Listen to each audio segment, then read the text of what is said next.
Hi! Sharmila గారైతే Congress పార్టీలో join అయిపోతాడైతే clear అయిపోయిందండి. ఎందుకంటే ఆమె పార్టీ ఏదైతే ఉందో వైఎస్ఆర్ పార్టీ ఏదైతే పెట్టారో తెలంగాణలో, ఆ పార్టీ అయితే కాంగ్రెస్‌లో విలీనం అయితే చేయబోతున్నారు. అలానే ఆమె 4 తారీఖు అఫీషియల్‌గా అయితే రాహుల్ గాంధీ, ప్రియాంక గాంధీ సమక్షంలో అయితే ఆమె పార్టీలో జాయిన్ కాబోతున్నారు కాంగ్రెస్‌లో. మరి ఎలాంటి పదవులు ఇస్తారనేది తెలీదు.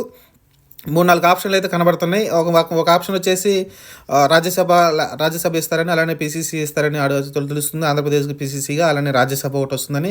ఆ రాజ్యసభ కూడా మేబీ కర్ణాటక నుంచి కానీ, లేకుంటే ఇక్కడ తెలంగాణ నుంచి కానీ 2 చోట్ల కాంగ్రెస్ గవర్నమెంట్ ఉంది కాబట్టి రాజ్యసభ ఇచ్చే అవకాశం అయితే ఇవ్వాలని అయితే కోరినట్టు తెలుస్తుంది.